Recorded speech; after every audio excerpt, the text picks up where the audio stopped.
Nation of Fit in 10, welcome to day 25. Yes, that's right, we're at day 25. We're actually 10 days away from the halfway point, if you can believe it. Of course, your second scan is coming up. This starts tomorrow. And I don't have everybody booked, I've noticed. And there are some people that have already contacted me. I'm doing their scans outside of the scan time. But I'm still missing around maybe 5 people or so. So make sure you get in touch with me, or else I'll get in touch with you. I'll send out a reminder email. Also, please take note of the precautions. I sent those out in your email, in your last macro email. Okay, precautions before the scan. So make sure you look at your macro email and look at the precautions. All right, so just a quick reminder here, no alcohol. You shouldn't be drinking alcohol at all anyways, but no alcohol within 24 hours, no caffeine within 12 hours, no, if you can do this, no rigorous exercise within 24 hours. Try to use a washroom before the scan. No metals during the scan. Wear light clothing. Avoid eating a large meal before the scan as well. Okay, you can drink water, but avoid all caffeinated beverages, and avoid a large meal. Okay, that's about it. Today, I really wanted to touch upon at least a little bit on fat and types of fats, because I noticed some people are using vegetable oils, and I'll write them back and I'll say something like, go instead of using sunflower oil or canola oil, I want you to use something like a coconut oil or real butter or animal lard. Yes, animal lard. By the way, animal lard is about 50%, maybe a little bit more than 50% mono unsaturated fat, by the way.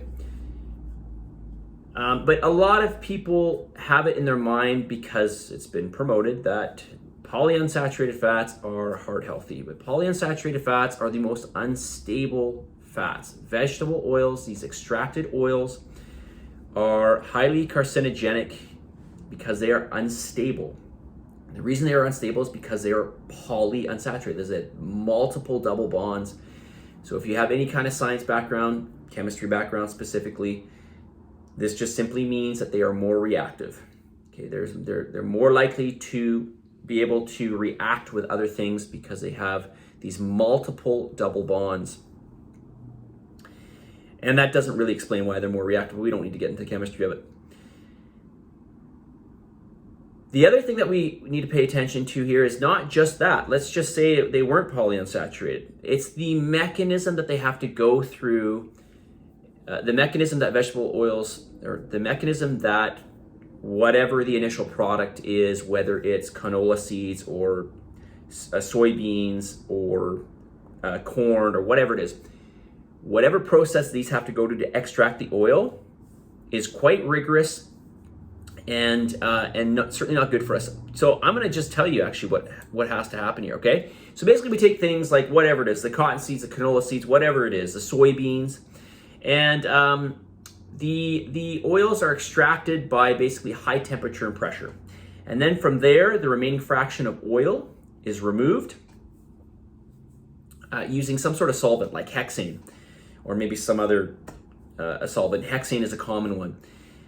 And then the oils, which are now rancid, they have to be steam cleaned and removed. Basically, all the vitamins and minerals get removed.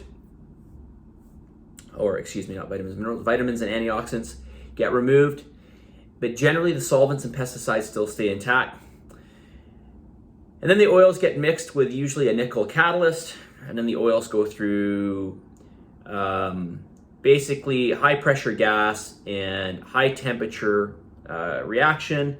Then they get exposed to soap-like emulsifiers, and then they get steam cleaned. I have to read this because I cannot possibly remember all this. To remove the odor, they have to go through steam cleaning to remove the odor, and then usually coloring gets added back in. Coloring gets removed by bleaching.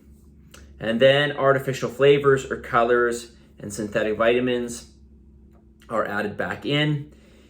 And then the mixture is packaged in blocks or tubs and then advertised as promoted or as, something healthy. Okay, so it goes through this rigorous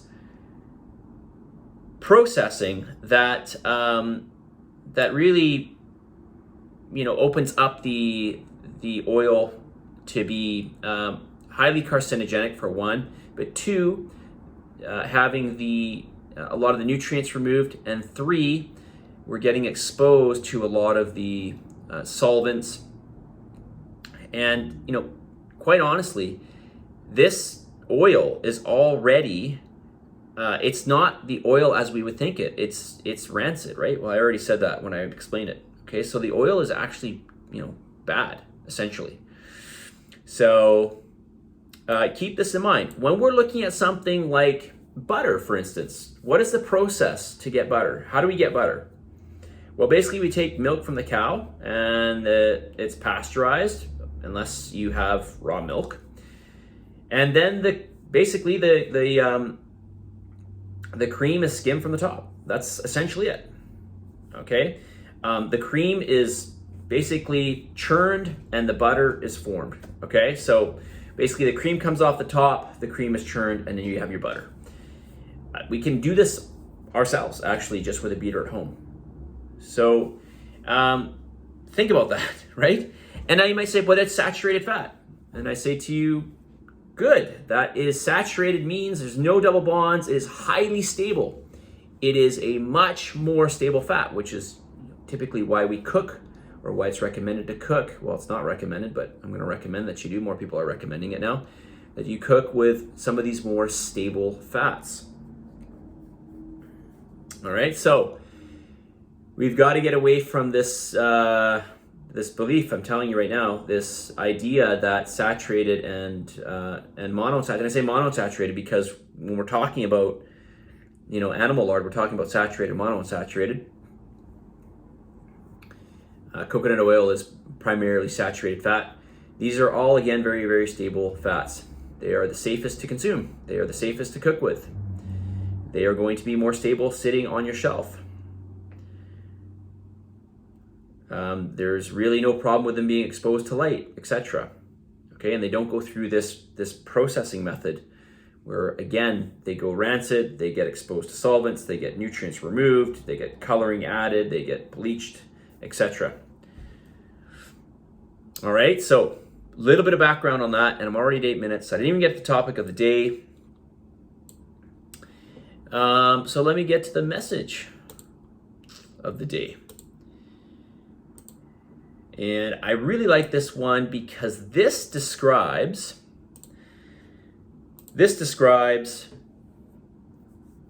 dieting in a nutshell. Well, an aspect of dieting in a nutshell. And it goes like this. You may have heard this saying before. Most people overestimate what they can do in the short term and underestimate what they can do in the long term. So I'll say it again. Most people overestimate what they can do in the short term and underestimate what they can do in the long term. And as you know, diet is all about the long term. It's all about these habits that we keep in. It's not about doing anything extreme. It's about keeping these habits in. Same with exercise, keeping these habits in. All right, it's not about doing this super low calorie diet for a month or going on this crazy exercise regime which requires hours of work per day or whatever. It's about doing a little bit every day and maintaining some of these habits. There's obviously points that I'm going to really emphasize coming out of this challenge that I really want you to maintain that will make a big difference with your diet. Doing these things on a daily basis over the long term. That makes the big difference and really leads to a massive change, but it takes time. Okay? All right, positive energy, positive vibes, believe in yourself, for the love of God, give some gratitude, and I will talk to y'all soon.